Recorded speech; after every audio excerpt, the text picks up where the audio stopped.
Captain Li Wu-jin sat in his chair on the bridge of the UES Defiance. The old cargo ship was not much to look at, but it was his ship. He had been flying supply runs for 3 years now. It was boring work, but it paid well enough. The bridge was quiet except for the soft hum of the engines. Lieutenant Park So-ra was at her station, checking the communication channels like she did every hour. Commander Kim Tae-ho was reading reports at his desk. The rest of the crew was either sleeping or working in other parts of the ship. Wu-jin looked out at the stars through the main window. Space was beautiful, but it could also be very lonely. He had been in space for most of his adult life. First, as a soldier in the Federation Marines, then as a cargo captain. The pay was better now, but he missed the action sometimes. "Captain," So-ra called out suddenly. "I'm getting something strange on the emergency channel." Wu-jin turned to look at her. "What kind of strange?" So-ra put her hand to her earpiece and listened carefully. Her face went pale. "It's a distress call from the Villani colony on Kepler 442b. The Villani were one of the peaceful races in the galaxy. They looked like tall, thin humans but with blue skin and large eyes. They never fought wars or even argued much. They spent their time growing food and making art. "Put it on the main speaker," Wu-jin said. The bridge filled with a scared voice speaking in the Villani language. So-ra was one of the few humans who could understand it well. They're saying that soldiers came from space, big ships with weapons. The soldiers are taking people away. They're asking for help from anyone who can hear them." Tae-ho looked up from his reports. "Which soldiers? Who would attack the Villani?" So-ra listened more to the message. "They keep saying Krex, the Krex Empire." Wu-jin felt his stomach drop. The Krex were bad news. They were a warrior race that loved to fight and conquer. They had been quiet for the last few years, but everyone knew they were always looking for new planets to take over. "How long ago did this message start?" Wu-jin asked. "It's been going for about 6 hours. The signal is getting weaker." Wu-jin stood up and walked to the navigation station. Kepler 442b was only 2 days away if they pushed the engines hard. "Captain," Tae-ho said, "we should report this to Federation Command." "Do it," Wu-jin said. "Send them everything we have." For the next hour, they sent messages to Federation Command. They explained about the distress call and asked for instructions. When the answer came back, Wu-jin was angry, but not surprised. "They say it's outside Federation space," Tae-ho read from the message. "They can't send ships without starting a war with the Krex Empire. They told us to continue our supply run and forget about it." "Forget about it," So-ra said. "There are millions of Villani on that planet." Wu-jin sat back down in his chair. The Federation was always like this. They talked about peace and helping others, but when it came time to actually help, they always had excuses. "Captain," So-ra said quietly, "I'm still getting the distress signal. It's weaker, but it's still there." Wu-jin closed his eyes and thought. He had been a soldier once. He had taken an oath to protect innocent people. That oath didn't have an expiration date. "Tae-ho, how long would it take us to get to Kepler 442b? 2 days if we push the engines, but Captain, we have orders." "I know what our orders are." Wu-jin opened his eyes and looked at his crew. "I also know what's right." He stood up and walked to the center of the bridge. "The Federation won't help the Villani because they're afraid of starting a war. But those people are dying right now while we sit here and do nothing." "What are you thinking?" Tae-ho asked. "I'm thinking we go take a look, just a look. We see what's happening and then we decide what to do." So-ra turned in her chair to face him. "The Federation will be very angry if we disobey orders." "Let me worry about the Federation," Wu-jin said. "Right now I'm worried about people who need help." Tae-ho was quiet for a long moment. Then he smiled. "Well, we are just going to look, right? Looking isn't against orders." "That's right," Wu-jin said. "We're just going to look." Dr. Choi Min-ho came onto the bridge carrying a data pad. He was the ship's doctor and scientist. "Captain, I heard about the distress call. I've been reading about the Villani. They're completely peaceful." They don't even have weapons on their planet. What else do you know about them? Wu Jin asked. They're very smart, but they use their intelligence for art and science, not war. Their brains are different from ours. They think differently. Some scientists say that makes them very creative. And now the Kreks have them, Sora said sadly. Wu Jin made his decision. Change course for Kepler 442b, maximum speed. Aye, Captain, the pilot called out. As the ship turned toward the Villani planet, Wu Jin called his senior officers to the bridge. Sergeant Yoon Dami came up from the security deck. She was a tough woman who had served with Wu Jin in the Marines. Engineer Kang Hyun-soo came from the engine room wiping grease off his hands. We're going to help the Villani, Wu Jin told them. I won't order anyone to come with me. This could get us all in trouble. Dami crossed her arms. Captain, with respect, if you're going into danger, you'll need someone to watch your back. The engines will hold together, Hyun-soo said. And if we need to modify anything for combat, I can do it. Minho nodded. Those people need medical help. I have to go. Wu Jin looked around at his crew. These were good people. They were willing to risk their careers and maybe their lives to help strangers. All right then, he said. But we do this smart. We don't know what we're walking into. For the next 2 days they prepared. Dami checked all the weapons on the ship. They didn't have many, just some basic defensive guns. Hyun-soo worked on the engines and the stealth system. Minho prepared medical supplies. Taeho studied everything he could find about the Kreks Empire. They're warriors, but they're not stupid, he told Wu Jin. They plan their attacks carefully. If they took over the Villani planet, they had a good reason. What kind of reason? That's what worries me. The Villani don't have valuable minerals or strategic location. The only thing special about them is them. As they got closer to Kepler 442b, Sora kept listening to the distress signal. It was getting weaker, but she could still understand some of it. They're saying the soldiers are taking people to big buildings. They're doing something to them there, but I can't understand what.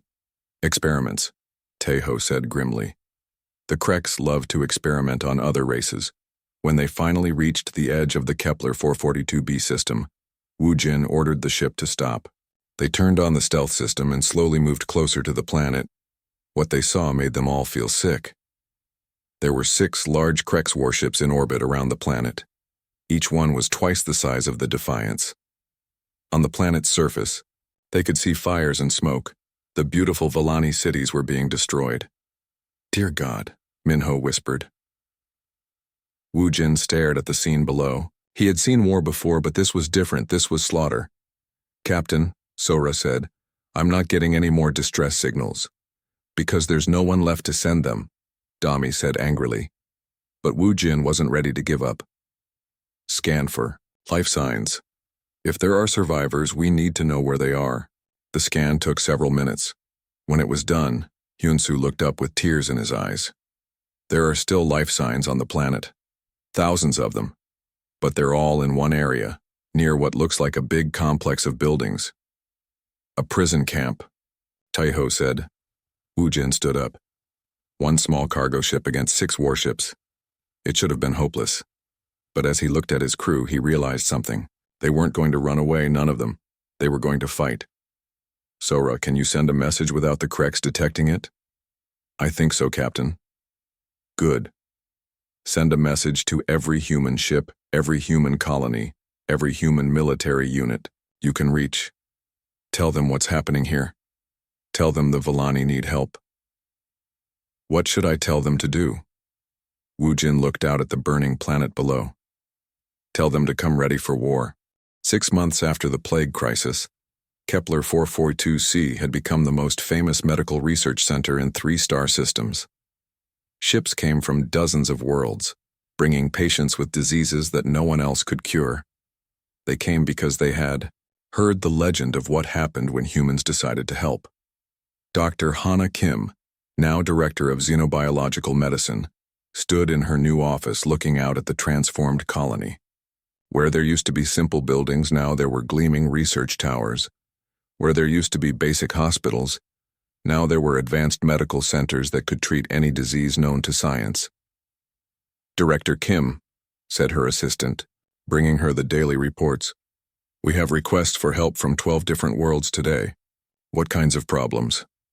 Genetic plague on Vega Prime, toxic poisoning on New Sol, unknown virus on the mining stations near Rigel. Send teams to all of them. Make sure they have everything they need. Everything? Full medical support, research, equipment, military escort if needed, the human way. Her assistant smiled. The human way had become a phrase used throughout this part of the galaxy. It meant solving problems completely, permanently, and with overwhelming resources. The 3 hospital ships were still in orbit, but they were no longer temporary visitors. They had been officially converted into permanent medical stations. Each one was now home to hundreds of doctors, researchers, and medical students from dozens of different species. Captain Dongyun Lee was also still there, though his job had changed. His warships had become the permanent defense fleet for what was now called the Kepler Medical Sanctuary.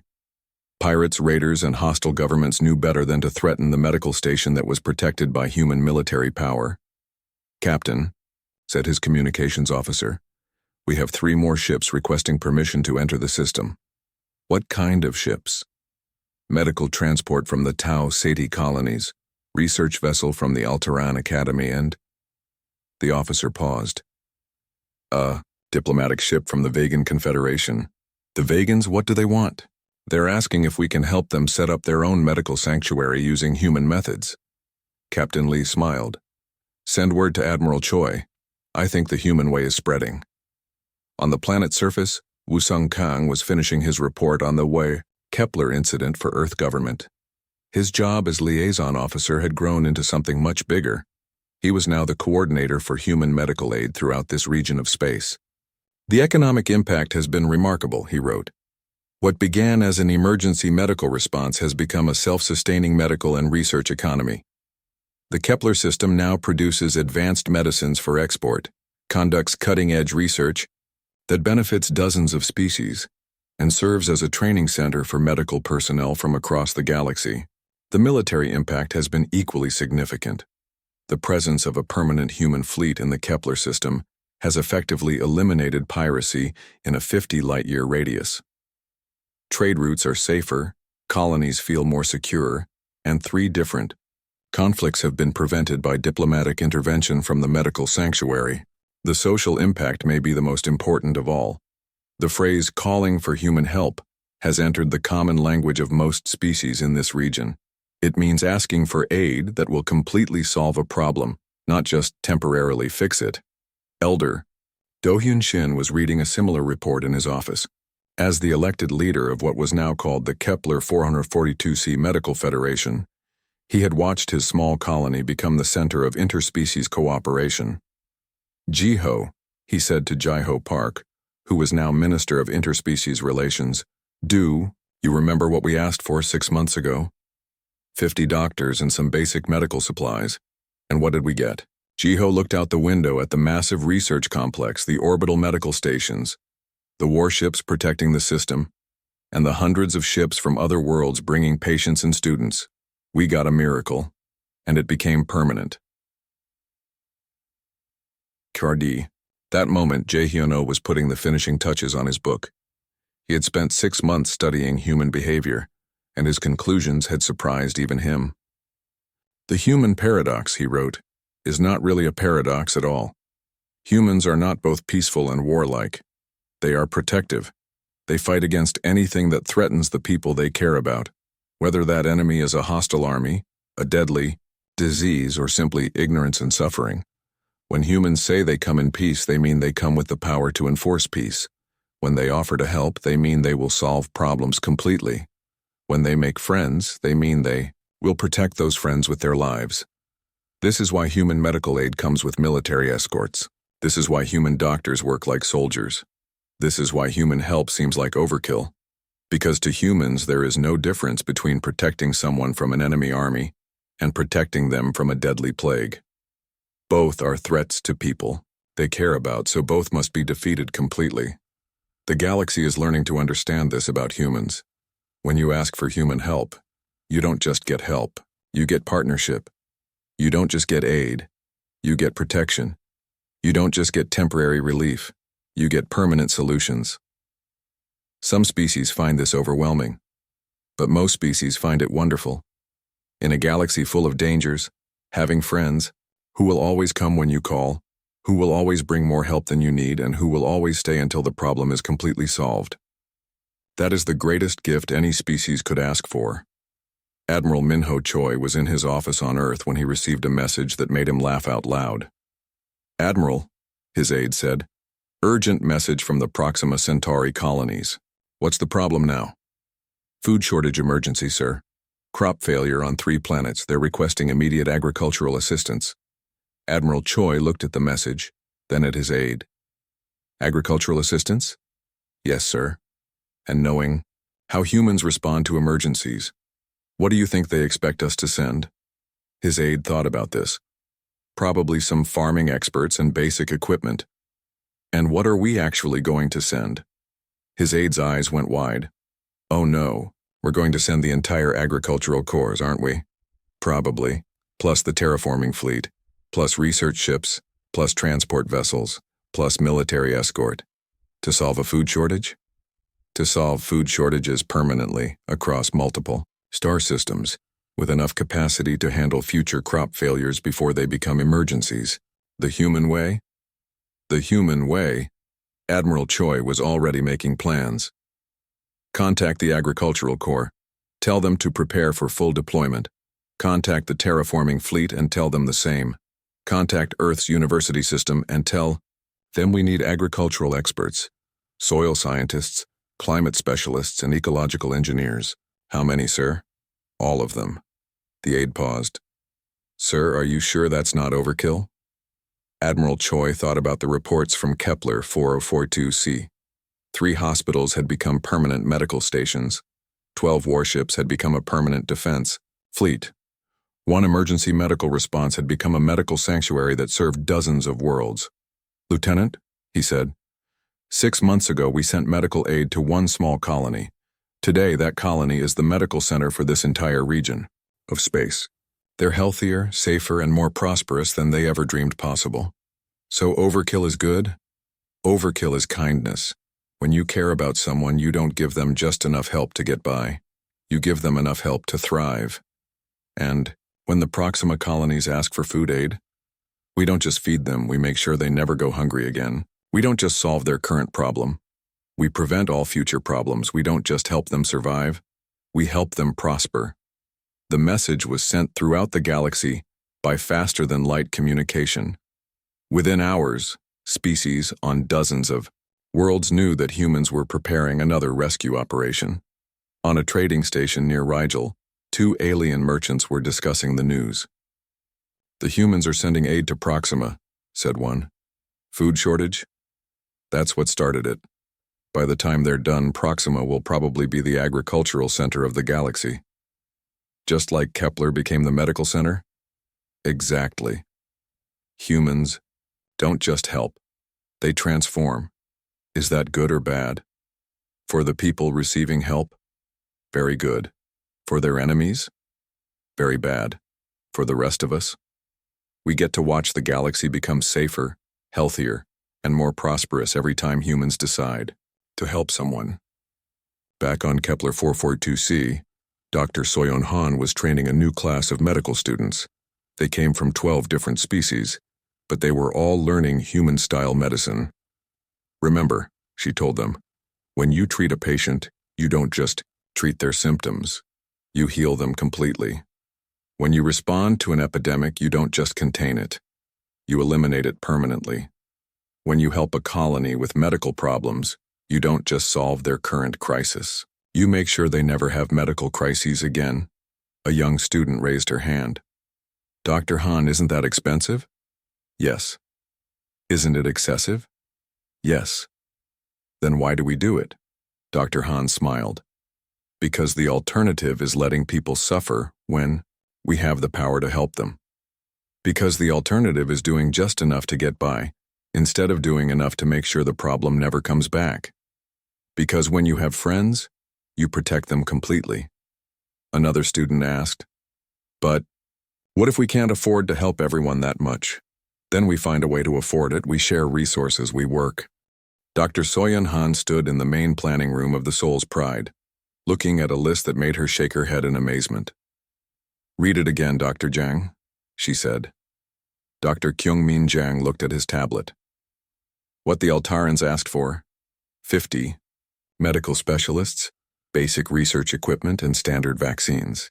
And what we brought: 500 medical specialists, 3 hospital ships that can treat millions of people, 2 research ships with molecular fabricators, quantum computers, and genetic laboratories that are more advanced than anything on Earth. Dr. Han laughed. Anything else? 12 warships with enough firepower to conquer a star system. Perfect. We could cure every disease in this part of the galaxy with what we brought. Admiral Minho Choi had arrived that morning with even more ships. He stood next to Dr. Han, looking equally amazed and embarrassed. Dr. Han, in my 30 years of military service, I have never seen a more thorough overreaction to a crisis. Is that bad? I don't know yet. Ask me in a week. Down on the planet, the humans were setting up medical stations. But these weren't normal medical stations. They were technological marvels that made the Altarans stop and stare. Myeon Lee was the fleet's logistics coordinator. She had the job of organizing all the equipment and people. It was like trying to organize a small city that had fallen from the sky. "Status report," she said to her assistants. "Medical Station Alpha is operational. It can treat 10,000 patients per day. Medical Station Beta, also operational. 15,000 patients per day. The orbital medical platforms, all 6 are online. Together they can manufacture any medicine known to science and deliver it to the planet in under an hour." Myeon nodded. "Good. What about the research stations?" "Dr. Kim's laboratory has been expanded with our equipment. She now has research capabilities that are better than the Central Medical Institute on Earth." Meanwhile, Hyunjun Kim, a young Altaran medical student, was following the human medical teams around the city. He had never seen anything like what the humans were doing. "Dr. Oh," he said to Dr. Yuna. "Oh, why is this machine so big?" Dr. Oh looked at the molecular fabricator she was setting up. It was the size of a small building. "This machine can make any medicine by building it atom by atom. It can create drugs that don't exist yet, just by programming in the molecular structure. We asked for some basic vaccines. Well, this machine can make any vaccine for any disease. Also any antibiotic, any painkiller, any treatment drug that has ever been invented. Plus, it can invent new ones." Hyunjun stared at the machine. "How much does it cost?" "About as much as your entire medical system." "Just this one machine?" "Just this one machine. We brought 12 of them." At the main research center, Dr. Hana Kim was working with equipment she had only dreamed about. The humans had brought her computers that could analyze genetic information 1,000 times faster than anything she had used before. "Taejin, look at this," she called. Taejin Ko came over to her workstation. On the screen was a complete genetic map of the plague organism, broken down to individual molecules. "How did you map the entire genome so quickly?" "The human quantum computers did it in 20 minutes. With our old equipment, it would have taken 6 months. Dr. Kyungmin Jang was working at another station. "Dr. Kim, I have the cure formula." "Already?" "The molecular fabricators are making the first batch now. We'll have enough medicine to cure every sick person on the planet by tomorrow morning." Hana sat down in her chair. "Tomorrow morning? Is that too slow? We can speed up production if needed." No, it's just, we thought it would take months to find a cure. With normal equipment, it would. With our equipment, most diseases can be cured in a day or 2. Elder Do-Yun Shin was touring the main treatment center with Dr. Soyeon Han. The building had been transformed overnight into something that looked like it belonged in a science fiction movie. "Dr. Han, what is this room for?" "Quantum healing bays. We can cure 50 patients at once in there. The machines scan their entire bodies, identify all problems, and fix them at the cellular level." "All problems? Not just the plague?" "Everything. Broken bones, old injuries, genetic diseases, cancers, infections. When someone comes out of a quantum healing bay, They are healthier than they have ever been in their lives. Elder Shin was quiet for a moment. We have people who have been sick for years with chronic illnesses. Bring them in. We'll cure them, too, while we're here. How many people can you treat? Dr. Han pointed to a wall screen that showed numbers. Our 3 hospital ships can handle 2 million patients. The planetary treatment centers can handle another million. The orbital platforms can make medicine for 10 million. But we only have 2.3 million people in the entire colony. I know. We brought enough medical capability to handle several colonies this size, all having plagues at the same time. Elder Shin looked around at all the amazing equipment. Why did you bring so much? Because we thought you were under biological weapons attack. When humans prepare for war, we prepare for the worst possible scenario. And what's the worst possible scenario for biological warfare? Weaponized plagues that spread across multiple star systems, killing billions of people. So you brought equipment to handle billions of patients? Yes. Elder Shin was amazed. And now you're using all that equipment to cure a few thousand sick people on one small colony. Exactly. Captain Donghyun Lee was in orbit, dealing with his own version of overkill. His 12 warships were patrolling empty space, protecting medical teams from enemies that didn't exist. Captain, said his weapons officer, we have enough firepower up here to fight a major space battle. I know. But there's no one to fight. I know that too. So what do? We protect the medical teams and make sure pirates stay away. Sir, our smallest destroyer has more weapons than this entire star system's defense fleet. And? It seems like overkill. Captain Lee thought about this. Lieutenant, 3 days ago we thought our allies were under biological weapons attack. We prepared for war. It turned out they just needed medical help. But we were ready for war. And being ready for war made us ready for anything. I suppose that's true, sir. Besides, look at the sensor readings from the edge of the system. The weapons officer checked his screens. I see 3 ships keeping their distance. Pirates. They were moving in to raid the colony when they heard about the plague. But when they saw our ships, they decided to stay away. So we are protecting the colony from a threat they didn't know they had. Down in the research labs, something interesting was happening. Dr. Junho Nam was working with Alteran scientists to understand not just this plague, but how to prevent future ones. Dr. Nam, said Taejinko, your equipment can predict diseases before they happen? That's right. We can scan the genetic patterns of all organisms in your environment and predict what diseases might evolve in the future. And prevent them? Usually, yes. We can make vaccines for diseases that don't exist yet. This is incredible. With this technology, we might never have another plague. Dr. Nam smiled. That's the idea. We don't just want to cure this disease. We want to make sure nothing like this ever happens again. Meanwhile, Wu Sung-kang had arrived as a liaison officer between the human military and Alteran civilian authorities. His job was to make sure there were no more misunderstandings. Elder Shin, he said, I need to ask you something. What? Are you happy with the level of help Earth has provided? Elder Shin looked around at all the medical equipment, the hundreds of human doctors and scientists, the orbital medical platforms and the warships protecting his system. Mr. Kang, 3 days ago my people were dying and we had no hope. Today we have the most advanced medical response in galactic history working to save us. Am I happy? I don't think happy is a big enough word. Good. But I have to ask, is all this help too much? Too much? We brought equipment worth more than most planets' entire economies. We brought more doctors than you asked for. We brought military protection you didn't request. Some people might feel overwhelmed.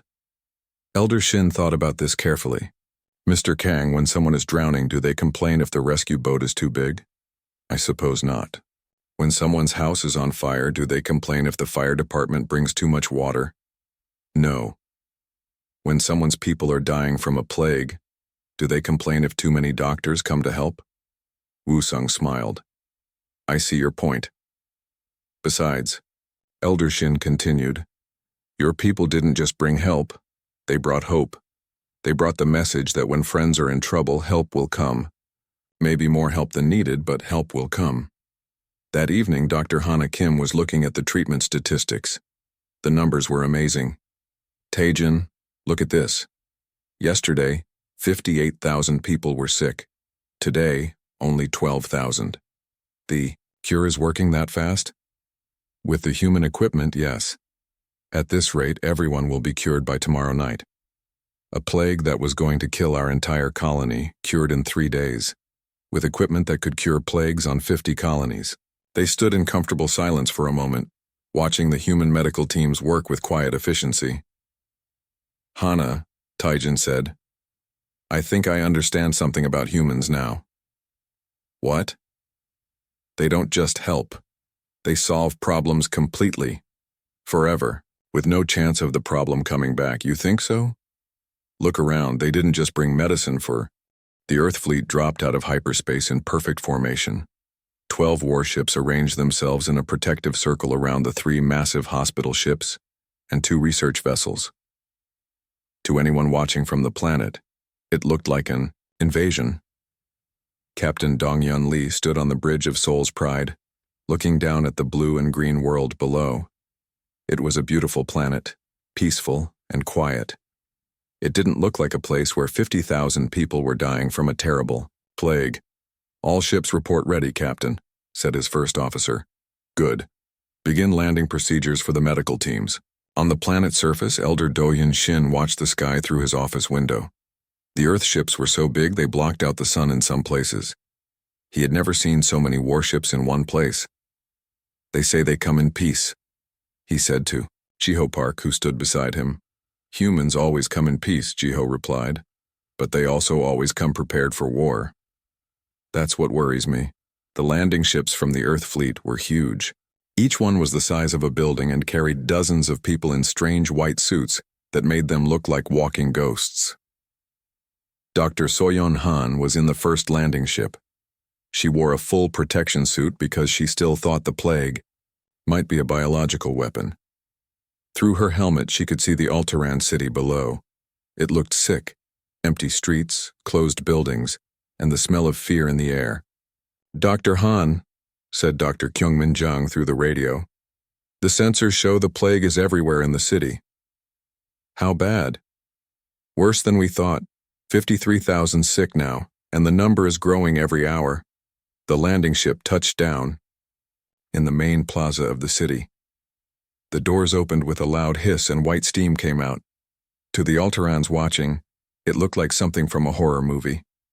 20 humans in full biological warfare suits walked out, carrying equipment that glowed and hummed with power. Behind them came more humans carrying boxes of medicine and machines that none of the Altarans had ever seen before. Elder Shin and a group of Altaran leaders came to meet them. They walked slowly, carefully, like people approaching a wild animal. Doctor. Soyeon Han saw them coming and walked forward. Her suit made her voice sound strange and mechanical when she spoke. I am Dr. Soyeon Han from Earth Medical Command. We are here to help with your plague situation. Elder Shin bowed in the Altaran way. Welcome to our world. I am Elder Do-Hyun Shin. We are grateful for your help, but we did not expect so many soldiers. They are not soldiers. They are protection. We thought someone might have attacked you with biological weapons. No one attacked us. This is just a disease that we cannot cure. Dr. Han looked around at all the military ships in the sky. I see. There has been a misunderstanding. At that moment, Seo Jin-yu, the communication officer from Seoul's Pride, came running up to the group. He had been trying to fix the translation problems between humans and Altarans. Elder Shin, Dr. Han, he called. I think I know what happened. Everyone turned to look at him. I've been reading all the messages between Earth and the colony. The original request for help mentioned a deadly plague, immediate assistance required, and situation desperate. Earth's military computer translated this as a possible biological attack. Elder Shin's eyes went wide. We just wanted doctors, and Earth sent doctors, Seojin said. They also sent a battle fleet to protect the doctors from whoever they thought had attacked you. Dr. Han pulled off her helmet. Her face was red and embarrassed. So there's no biological weapon? No biological weapon, Elder Shin confirmed. No enemy attacking your colony? No enemies? No need for military protection? No need. Dr. Han looked up at the warships in the sky, then at the hundreds of medical personnel setting up equipment in the plaza, then at the massive hospital ships that could treat more people than lived on most planets. Oh, she said. Oh dear.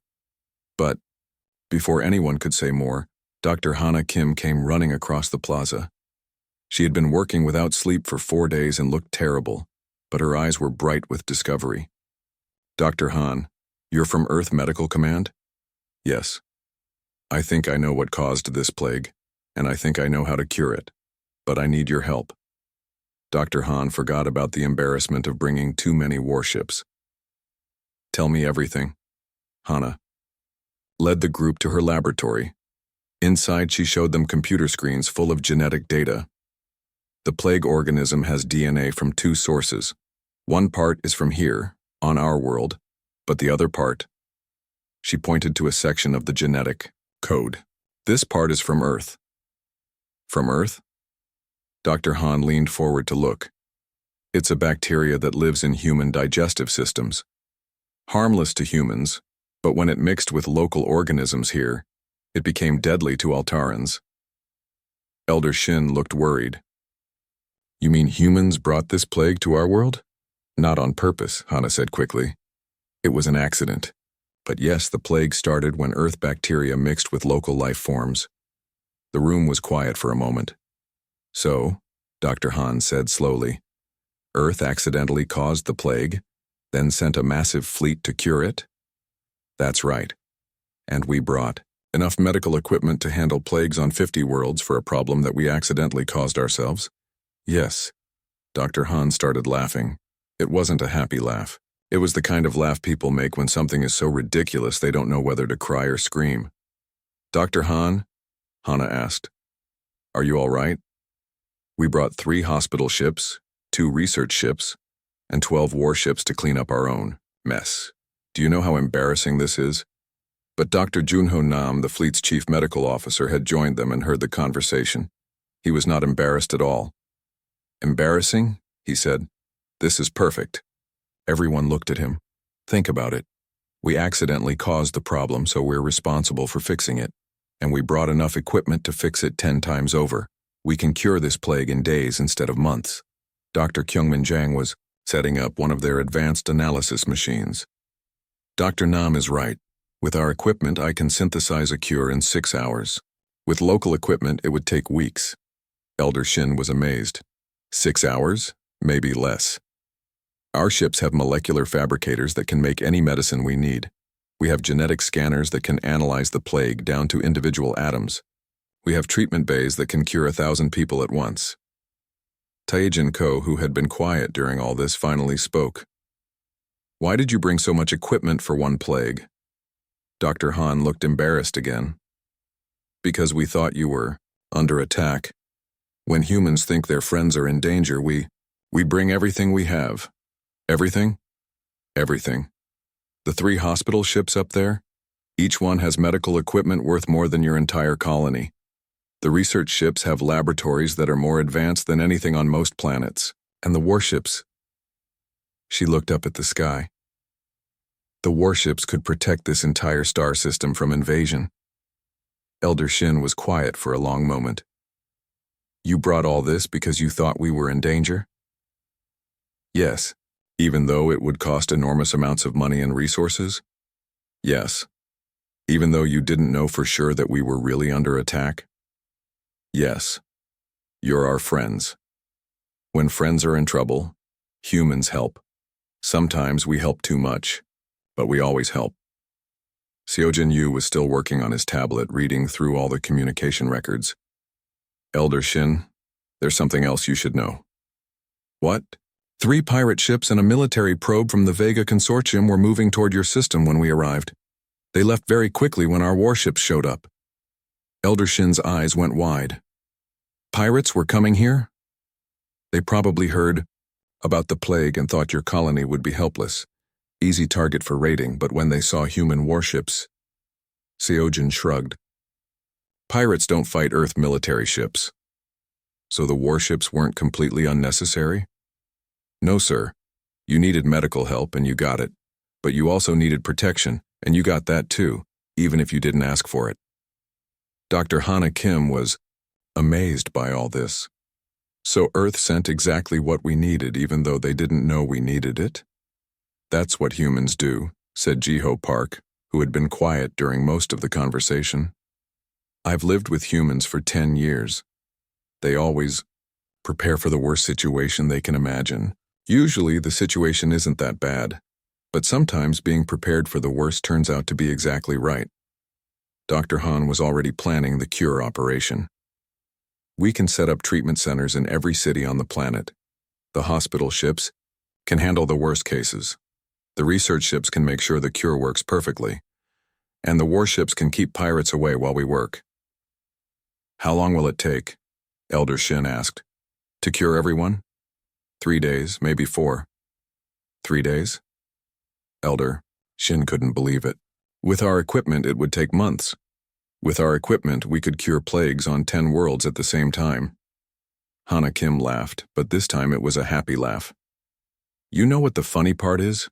We asked for help with a simple medical emergency, and we got the most advanced medical response in galactic history. Plus military protection we didn't know we needed, added Elder Shin. Plus scientific research equipment that will help us prevent future plagues, said Taejin Ko. Dr. Han looked around at all the people, human and Alteran, working together to solve the problem. I guess sometimes bringing too much help is better than not bringing enough.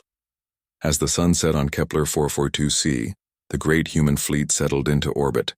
Admiral Minho Choi stood in the command center on Earth, looking at the big screens that showed the galaxy. Red lights blinked where the Kepler 442c system was located.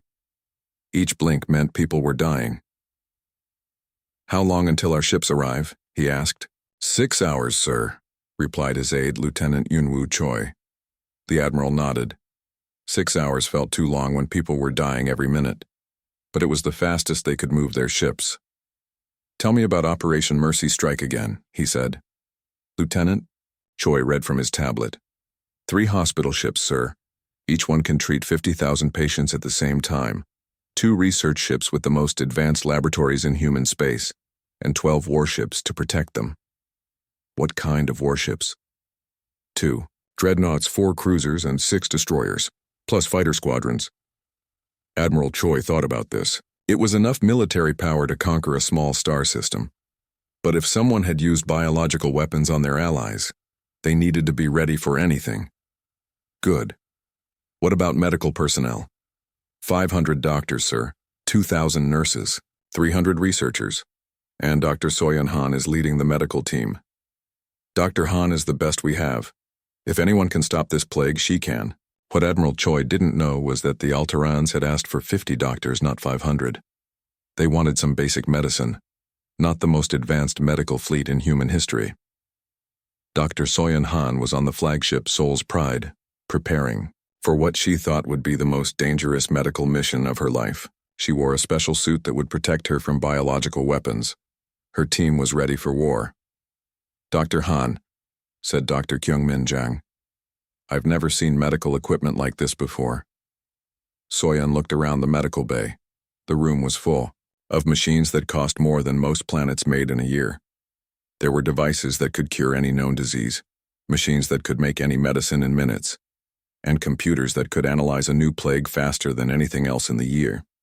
Galaxy, this isn't normal medical equipment, she said. This is what we use when we think someone might attack us with biological weapons. Dr. Yuna Oh was studying the reports from Kepler 442c. The plague is spreading very fast, but the pattern looks strange. Strange how? It doesn't look like a weapon. It looks more like a natural disease that somehow got very dangerous. Soyeon frowned. But why would someone call for emergency help for a natural disease? The Alterans have good doctors. Maybe it's worse than they thought. Or maybe someone did make it into a weapon. Neither doctor knew that the Alterans had asked for help simply because the disease was new and spreading fast. They had not said anything about weapons or attacks. On Kepler 442c, panic was spreading almost as fast as the plague. 38,000 people were now sick. The hospitals had no more room. People were dying in their homes. But the real panic was about the Earth ships coming toward them. Elder Doyun Shin called another emergency meeting. All the colony leaders were there, including Jiho Park. The Earth fleet will arrive in 6 hours, Elder Shin said. We still don't know why they sent warships instead of doctors. Maybe they think we started this plague ourselves, said one leader. Maybe they want to take over our colony while we are weak, said another. Jiho Park shook his head. No, humans are not like that. I have lived with them for 10 years. They help their friends. Then why send a war fleet? Jiho thought about this. Maybe they think someone attacked us. Maybe they are coming to protect us and help us at the same time. But we didn't ask for protection. We asked for doctors. I know. But humans sometimes see danger where there is none. They worry about their friends. Taijin Ko ran into the meeting room. Elders, we have more information about the Earth ships. He showed them his tablet. The sensor data was very clear now. 3 hospital ships, he read. Each one is bigger than our entire medical center. 2 research ships with laboratories better than anything we have. And 12 military ships. The room was quiet. 12 military ships? Elder Shin asked. Yes, including 2 dreadnoughts. Ships big enough to destroy planets. Another long silence. Either they really want to help us, said one leader, or they really want to conquer us. Meanwhile, Dr. Hana, Kim was still working in her laboratory. She had been awake for 3 days straight trying to understand the plague.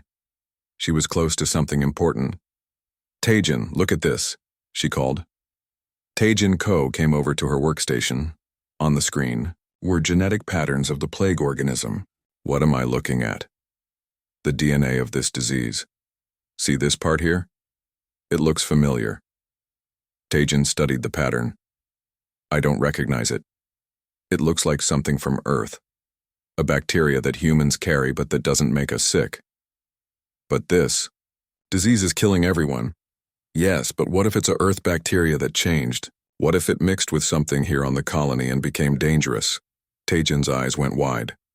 You mean humans brought this disease here by accident? Maybe. It would explain why it's so dangerous to Altarans but doesn't affect the few humans on the colony. This was important information. If humans had accidentally brought the plague, then the Earth fleet was coming to clean up their own mistake. But Hana didn't have time to send this information to the fleet. They were too close now. Captain Donghyun Lee was on the bridge of Seoul's Pride, watching the Kepler system grow larger on his screens. His crew was ready for battle, but he hoped they wouldn't need to fight. Captain, said his science officer, we're detecting no hostile ships in the system. What about planetary defenses? Nothing that could threaten us, sir. The colony has some small defense platforms, but they're not powered up. Donghyun thought this was strange. If someone had attacked the colony with biological weapons, where were the enemy ships? Sir, said his communication officer, we're receiving a message from the colony. Put it on screen. Elder Do-hyun Shin appeared on the screen. He looked nervous. Earth. Ships, this is Elder Shin of Kepler 442c colony. We welcome you to our system. We sent a request for medical aid. We did not expect a military response. Donghyun was confused. Elder Shin, we are here to help. Where are the ships that attacked? Your colony? Attacked us? No one attacked us. We have a natural plague. We asked for doctors. Now Donghyun was very confused. Your message said people were dying from a plague that kills in 2 days. We thought it was a biological weapon. It is not a weapon. It is just a very dangerous disease. We need medical help, not military help. Donghyun looked at his officers. They all looked confused too. Stand by, Elder Shin. He turned off the communication and called Admiral Choi on Earth. Admiral, we may have a problem. What kind of problem? The colony says no one attacked them. They say it's just a natural plague. They asked for doctors, not a rescue mission. Admiral Choi was quiet for a long time. Are you telling me we sent our entire medical warfare response fleet to help with a normal disease? It looks that way, sir. How bad is this plague? 43,000 sick and climbing. The disease kills in 2 days. Their hospitals are full. Then they do need help.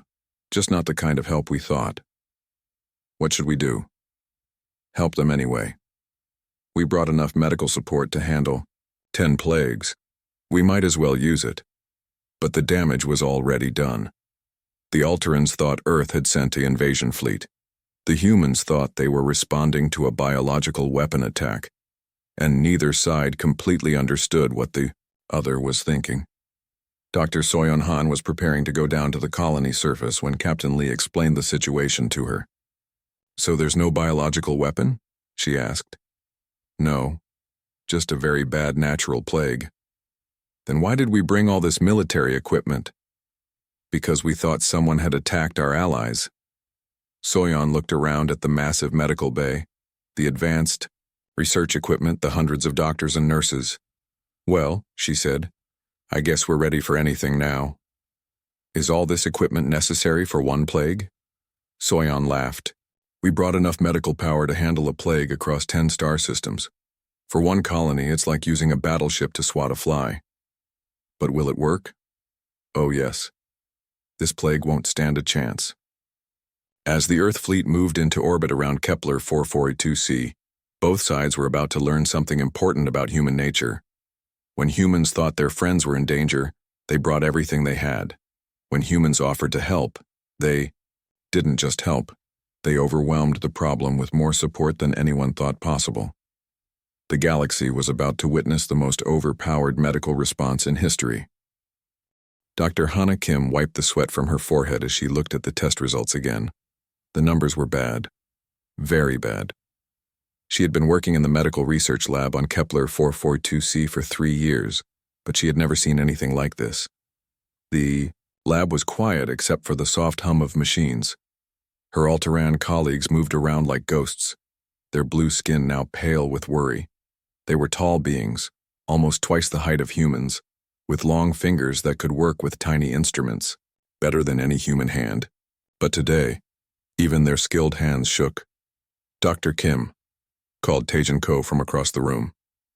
He was one of the few Altarans who had taken a human name. His real name was too hard for human tongues to say. The count is getting worse. Hana walked over to his workstation. The screen showed red numbers climbing higher every hour. 2,000 people were sick. Then 3,000, then 5,000. The sickness spread faster than anything they had seen before. What do we know? She asked. Taejin's large eyes looked tired. It started 3 days ago in the mining sector. Workers got sick first. Fever, then breathing problems, then... He stopped talking. Then what? Then they die. In 2 days, maybe 3. Hana felt her stomach drop. The colony had 2.3 million beings. If this sickness kept spreading, they would all be dead in a month. She walked to the main research center where Jiho Park was working. Jiho was the research director, a human who had lived with the Alterans for 10 years. He spoke their language perfectly and understood their ways better than any other human. Jiho, we need to send for help, Hana said. Jiho looked up from his computer. His face was serious. I know. I have been thinking the same thing. But what kind of help? Medical help. The best Earth has. We need doctors, medicine, research equipment. Everything. Jiho nodded. I will send the message to Earth now. He began typing on his computer. The message would travel through space for several days before reaching Earth. Every hour they waited, more people would die. This is Research Station Kepler 442c, calling Earth Medical Command. Jiho typed. We have a medical emergency. Unknown. Plague spreading rapidly through our colony. 2.3 million beings at risk. Disease kills in 48-72 hours. Current infected count 8,000 and rising. We need immediate medical assistance. Send doctors, medical equipment, research personnel, and vaccines if available. Situation desperate. Time critical. Please respond with ETA for medical aid.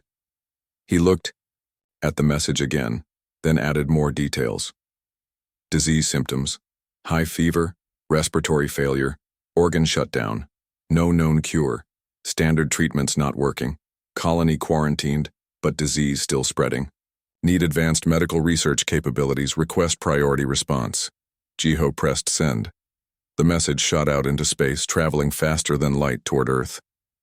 Far away in space, Captain Dongyun Lee was drinking coffee on the bridge of his warship Soul's Pride. It was a big ship built for fighting wars. It had enough weapons to destroy a small planet. But today, space was quiet. No wars, no battles. Captain, called his communication officer. Message coming in from Kepler 442c. Put it on screen, Dongyun said. The message appeared. Dongyun, read it quickly. His face changed as he read.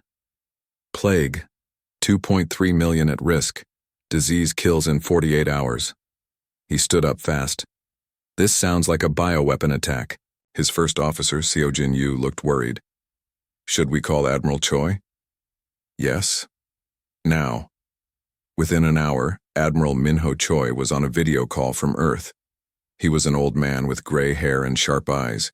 He had fought in 3 wars and knew trouble. When he saw it, Captain Lee, tell me what you know, the Admiral said. Dongyun read the message again. Sir, it looks like someone attacked the Kepler colony with biological weapons. The disease kills fast and spreads quickly. 2.3 million people will die if we don't act. Admiral Choi was quiet for a moment. Do we know who attacked them? No, sir. But the Alterans are our friends. We have a protection treaty with them. Then we respond with force. Prepare Operation Mercy Strike. Full medical support with military. Protection. How much force, sir? Everything we have. If someone used bioweapons on our allies, we show them what happens when you attack Earth's friends. Back on Kepler 442c, Hana was working late in the lab. The number of sick people had reached 15,000. She was trying every medicine she knew, but nothing worked. The sickness was too strong. Taijin Ko came running into the lab. Dr. Kim, look at this. He showed her his computer screen. Long-range sensors were picking up something in space. Ships were coming toward their system. Is it help from Earth? Hana asked. Taijin looked confused. I don't think so. The computer says there are many ships. Very big ships. Hana felt. Her heart beat faster. How many ships? 15. Maybe 20. And they are warships. Across the colony, other Alterans were seeing the same sensor readings. Elder Do-hyun Shin, the leader of the colony, called an emergency meeting. Earth sent warships, he told the other leaders. Not doctors, warships. The room was quiet. Then everyone started talking at once. Why would they send warships for a medical emergency? Maybe they think we are lying. Maybe they want to take over the colony. Maybe they caused the plague. Elder Shin raised his hand for quiet. We sent a medical request. They sent a war fleet. Something is very wrong. Meanwhile, Dr. Soyeon Han was packing her medical equipment on Earth. She was the best plague doctor on the planet. The government had asked her to go to Kepler 442c to help with the medical emergency. Dr. Han, said her assistant, Dr. Kyung-min. Chang's, why are we going on a military ship? I thought this was a medical mission. It is, Soyeon said. But the colony might be under attack. The military will protect us while we work. Dr. Yuna Oh, another member of their medical team, was also confused. The briefing said we need to be ready for biological warfare. But I thought the Altarans were asking for help. They are, Soyeon said. Someone probably attacked them with biological weapons. We go in, cure the plague, and the military deals with whoever did this to them. None of the doctors knew that Earth had misunderstood the message. The Altarans wanted medical help. Earth thought the Altarans were under attack and needed military rescue. Captain Dongyun Lee was studying battle plans when his science officer brought him more information. Captain, we have analyzed the plague data from the colony. It doesn't look like a weapon, it looks natural. Dongyun frowned. Natural? Yes, sir. The disease pattern suggests it evolved naturally, not in a laboratory. But the message said they needed immediate help. People are dying. Yes, sir. But maybe no one attacked them. Maybe it's just a natural plague. Dong-Yun thought about this. If no one had attacked the colony, why was he bringing a war fleet? But it was too late to change plans now. They were already close to the Kepler system. We continue as planned, he said. Better to be ready for war and not need it, than need it and not be ready. On Kepler 442c, the situation was getting worse. 25,000 people were now sick. The hospitals were full. People were scared. Hana Kim had not slept in 2 days. She was close to finding something important about the disease, but she needed more time. The Earth ships would arrive soon, but she didn't know if they would help or make things worse. Jiho Park tried to send another message to Earth, explaining that they just needed medical help, but the Earth fleet was too close to receive new messages in time. The misunderstanding was complete. Earth thought their friends were under attack and was coming to save them with military force. The Altarans thought Earth was coming to invade them or blame them for the plague. Neither side knew that they were both wrong, and both right, in different ways. In a few hours, the most powerful medical fleet and battle group in human history would arrive at a peaceful colony that just wanted some doctors and medicine. The galaxy was about to learn something important about humans. They never did anything small,